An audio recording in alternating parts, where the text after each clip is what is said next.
예전에 양산 신도시 개발지구의 한 건설 현장에서 아르바이트를 한 적이 있습니다. 아버지가 그곳의 작업 반장이셔서 아주 싼 값에 착출이 되었죠. 정말 땀을 쏙 빼며 일하다 보니 어느덧 해가 넘어가고 주변이 점점 어두워지기 시작했습니다. 조금 늦게 일을 마친 저는 일찍 현장 사무소로 내려갔습니다. 다른 분들은 모두 퇴근하고 아버지만 계시더군요. 아버지, 추운데 빨리 집에 가요. 오늘 야간 작업 좀 해야 되겠는데. 에? 벽지 좀 옮겨놔야 되거든. 짬뽕 식혀놨으니까 묵고 좀 기다리라잉. 젠장슨. 하지만 후환이 두려워 차마 싫다고 할 수는 없었습니다.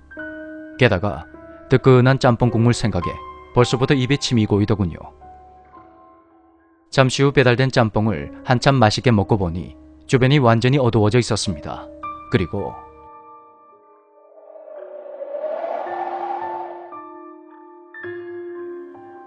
현장에는 점점 싸늘한 공기가 감돌기 시작했습니다. 일하느라 정신이 없어서 잘 몰랐는데 밤에 보는 아파트 건설 현장은 정말 엄청나게 무섭더군요. 게다가 그곳은 신도시 개발지구로 완전히 허허벌판이라 더욱 휑했습니다. 갑자기 등 뒤로 식은땀이 주르륵 흘러내렸죠.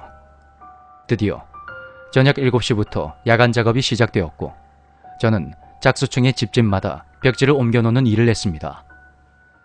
전기도 들어오지 않는 현관문이 벌컥 열려있는 집안 거실까지 성큼성큼 걸어 들어가서 엄청 무거운 벽지를 한켠에 놓고 다시 어두컴컴한 복도로 나오기를 반복했죠.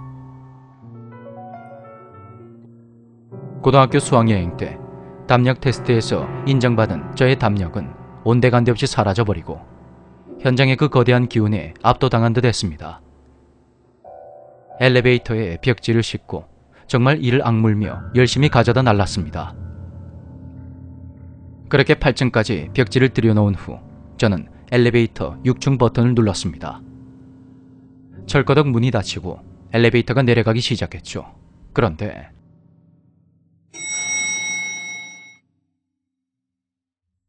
이놈의 엘리베이터가 갑자기 7층에 서는 겁니다. 그 시간에는 현장에 남아있을 사람도 없었고 아버지는 다른 건물에 계셨는데 말입니다. 순간 심장이 마구 뛰기 시작했고 그 사이 문이 스르륵 열렸죠. 정말 기절하는 줄 알았습니다. 밖에는 아무도 없었거든요. 황급히 닫기 버튼을 누르자 문이 스르륵 닫히는가 싶더니 다시 열리더군요. 분명히 밖에 아무도 없었는데 마치 문 사이에 뭔가 있는 것처럼 문이 다시 열리는 겁니다. 어두컴컴한 복도를 쳐다보니 또다시 가슴이 마구 뛰기 시작했습니다.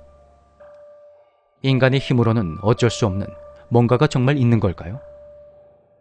복도 끝에서 누군가 저를 바라보고 있는 듯한 느낌에 전 소리를 왁 하고 질러버렸습니다. 그제서야 문이 스르륵 닫혔습니다. 전 급히 1층으로 내려와 사무실로 달려갔습니다. 도무지 일할 기분이 나지 않더군요. 그렇게 다음 날 아침 전 평소보다 조금 더 서둘러서 아버지의 차를 타고 현장으로 갔습니다. 어제 끝내지 못한 일을 마무리해야 했거든요. 엘리베이터를 타기 위해 1층에 멈춰선 순간 전 또다시 두려움에 떨어야 했습니다. 엘리베이터가 7층에 서 있었던 겁니다. 어제 그 건물에 늦게까지 남아서 일을 한 사람은 분명히 저 혼자뿐이었고 아침에도 아버지와 제가 제일 먼저 갔었는데 그럼 제가 1층으로 내려간 후에 누가 엘리베이터 버튼을 또 눌렀던 걸까요? 아직도 그때만 생각하면 오싹합니다.